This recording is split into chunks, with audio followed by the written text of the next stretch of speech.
Yeah, my brother usually does all the interviews. So. Yeah, you're good. So this is our new LP1 V2. Yeah, Um, that is sweet. yeah. So if you want to, feel free to handle that.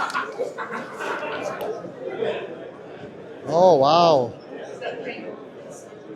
it's almost like the Hollow Sun, but mixed with. No, it's like the Hollow Sun. You said what? I'm sorry. It's like the Hollow Sun, but fatter. Yeah, so So basically what it we doesn't did come up. here with this is we have a 7075 aluminum body Yeah. with a 6061 sacrificial hood. The whole purpose behind this hood is like a crumple zone on the vehicle, right? When you take an impact topside on this, it's going to crumple. And you can see the way we have these counterboard screws into the side, they act as a pin.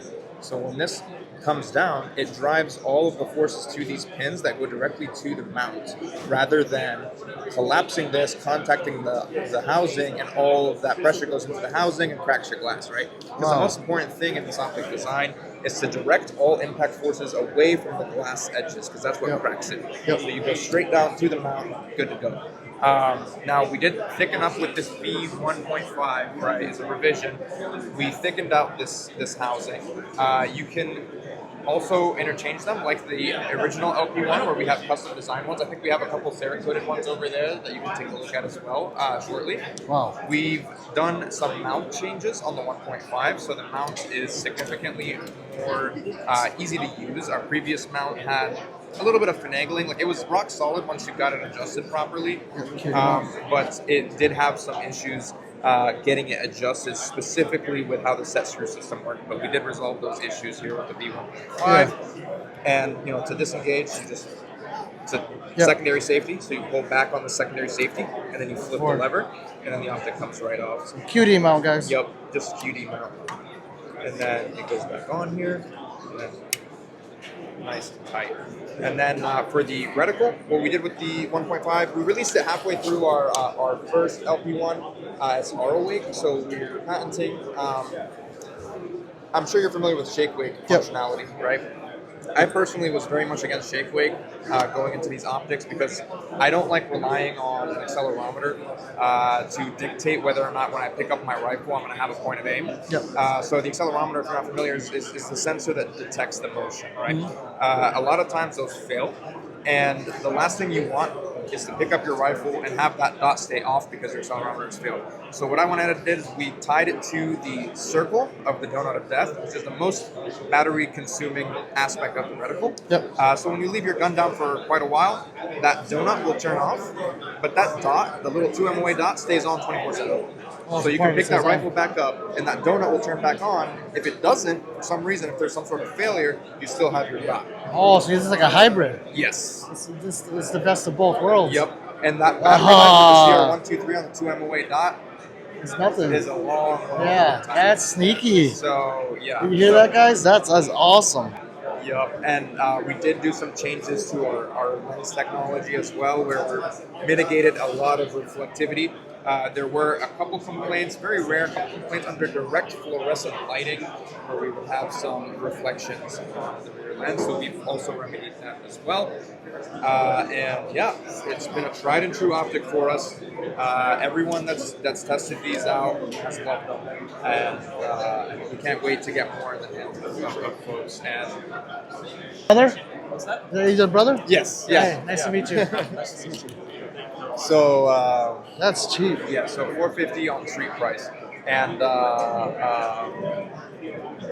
for the price we've heard nothing but great.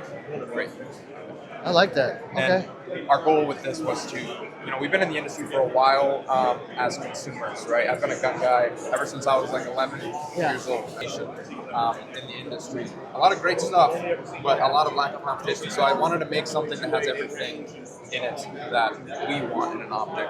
And that also leads us to the PV3 mailbox optic. This is our Gen 1 that's in your hands right now. So did you, I'm sorry, did you, this is MMP 2.0, do you do all of the custom work? No. So I was like, done, okay. A lot of this work that you see, I'm not sure if the specific one was done by our boy Vinny, but I think it was as well. But most of our custom work was done by our boy Vinny at Monster 10.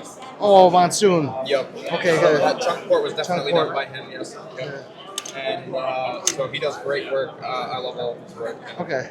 he's been really coming in touch with a lot of our customers. This right here, at one point of its life, was a quadrupede. Oh. Did it all up. They did it all up. And it's also got some custom trigger work on my hand and internal work. This has our Gen 2 Pandora pre-production prototype on it. Oh yeah, it does look different. You can see that as well Yeah. up there. Yeah, on the production version, those are all going to be blacked out. It's just because it's a pre-production. Those dots are white right now.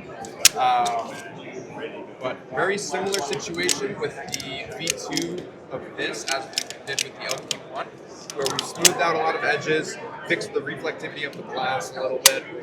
And if you compare them side by side, we did have a little bit of complaints about sharpness and round, so we just rounded off the entire housing. And that helps make it a little bit more streamlined. So this is not. Oh yeah. It's not out yet. Okay, so guys, this is the prototype Yes. of the PB3 mailbox, and you heard what he said. It did make the edges smoother. You can clearly see it. Yep. There's some sharp So edges. more friendly for carry, especially inside the waistband.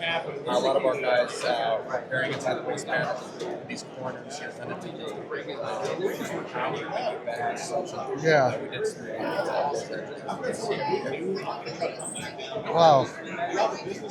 We also reworked the mounting system, so now it's compatible with a lot more acro cuts. Due to the variation in the acro cut industry, you do see a lot of variation. So we did work in a better tolerance in our mounting system, where we can now adapt to various acro type footprints because they are not all made equal. Okay. That is awesome. Yep. And we also So it's just a dot that's on.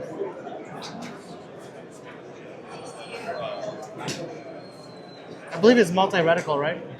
so it's just circle dot, Yeah. circle dot or dot. So same Yeah. as the LP1. Okay.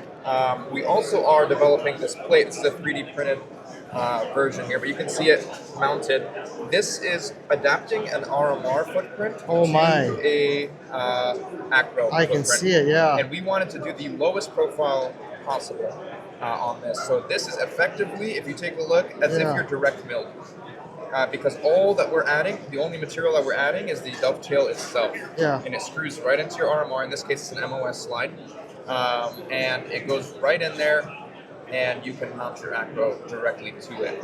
So is that a piece you're going to be selling separately, or you only get it when you buy This will be a separate piece, yes. that you can buy? You can purchase a separate piece. Holy shit. That means you could buy any acro footprint and possibly buy your thing and put it on any gun that's RMR. Correct. Any RMR, this would work as an adapter for an acro. You guys are going to blow up if you do the first ones. Yeah. Yeah, because other companies like Aimpoint that have those will buy yours. Yep. So This has been very much asked for, and personally, we've spent a lot of development on this to make sure it is as low profile as possible. We did not want to go through a proper, different plate system that we've seen on the market, where it adds a lot of that height. So this just disappears underneath that object. All right, guys. So you heard them first. This is they're making a prototype adapter Yep. to put any acro, or not any, but probably any acro footprint onto an RMR. That's correct. Now it is designed directly for our specific mount, but it will work with the majority of acro footprint Yeah. mounts. So yeah. Holy shit. Right now he has this on a MOS. Yep. So you're gonna make multiple Yes. versions of this. Yeah. So this is the RMR one. He has an MOS one under here. That's kind of game changing. Wow. Thank you. Yeah, we're very proud Glad of it stopped this here. plate that we got here. That means I can put my okay. Yeah. That opens a lot of doors. Okay. So a lot of accessibility, of course, But you don't. with this plate right You have here. a date, you think, when that will come out? We do not, as of right now. I think, okay, the last that I heard from marketing team was Q2 to Q3. Okay, so this year. So yeah, definitely this year. Yeah. I'm not sure if it's 3 months or 6 months, but Yeah. definitely this year. So That is awesome. we're tooling up now. So Yeah. That is great. thank you. All right, So I'm we're gonna super look excited. What's that, brother? Brother. Beast now. Brother.